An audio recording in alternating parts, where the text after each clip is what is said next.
তুমি আপনার স্মার্টফোনের গুগল বা ক্রোম ব্রাউজারে গিয়ে www.dexcp.gov.bd রেজিস্ট্রেশনে যাবেন।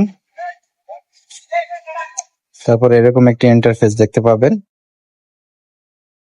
এইখানে আপনার শিশুর জন্ম তারিখ, মাস, বছর ইনক্লুড করে জন্ম নিবন্ধনের যে সনদের যে নম্বর 17 সংখ্যার সেই নিবন্ধন নম্বরটি দিয়ে দিন।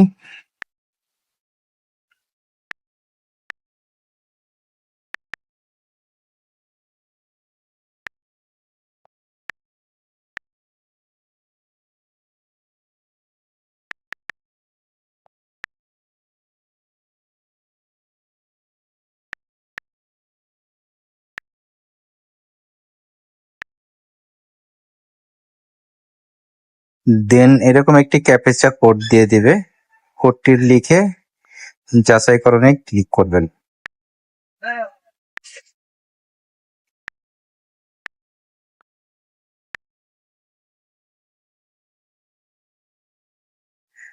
দেন এরকম একটি ইন্টারফেস দেখতে পাবেন, যেখানে আপনার শিশুর জন্ম নিবন্ধন সনদে শিশুর পিতা মাতার নাম উল্লেখ থাকবে। ঠিক ওইরকম ভাবে অটোমেটিক তার পিতা ও মাতার নাম দেখা যাবে। দেন একটি সচল মোবাইল নম্বর দিবেন, যেখানে ওটিপি কোড যাবে। দেন আপনি আপনার জেলা, বিভাগ, থানা, পৌরসভা ইত্যাদি, ইউনিয়ন, ওয়ার্ড ইত্যাদি সিলেক্ট করে নেবেন।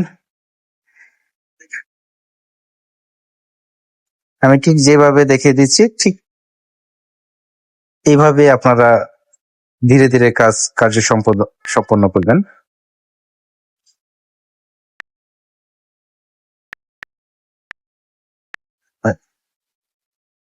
পুরো ভিডিও দেখলে আমার মনে হয় যে আপনারা অবশ্যই বাড়িতে বসে আপনার শিশুর জন্ম নিবন্ধন দিয়ে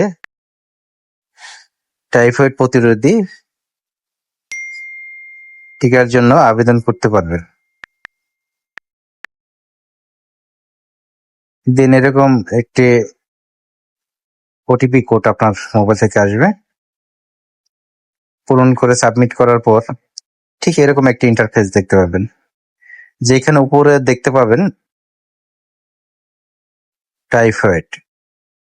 ঠিক টাইফয়েডে ক্লিক করার পর টাইফয়েডের জায়গায় ক্লিক করার পর ঠিক এরকম একটি ইন্টারফেস দেখতে পাবেন, যেখানে আপনার শিশু অর্থাৎ যদি শিক্ষা প্রতিষ্ঠানের টিকা দেয়, শিক্ষা প্রতিষ্ঠান অথবা যদি কোনো অস্থায়ী টিকা কেন্দ্রের টিকা দেয়, তাহলে অস্থায়ী টিকা কেন্দ্রের যে তথ্যাদি সেগুলো দিতে হবে।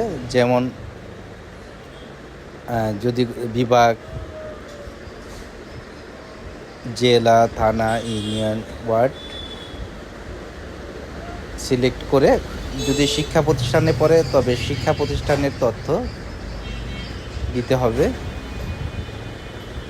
আর আপনার এরিয়ার যে শিক্ষা প্রতিষ্ঠান সবগুলো সফটওয়্যারে অটোমেটিক্যালি দেওয়া আছে। আপনি অ্যারো বাটন ক্লিক করে নিচে আপনি আপনার বাচ্চার শিক্ষা প্রতিষ্ঠান খুঁজে নিন।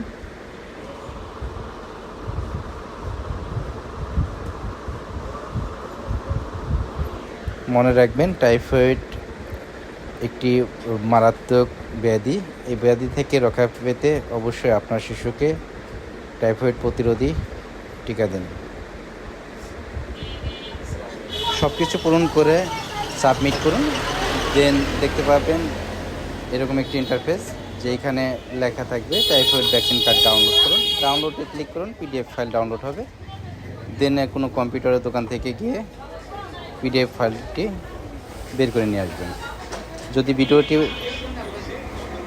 পুরো দেখে থাকেন তাহলে সমস্যা হবে না নিবন্ধন করতে।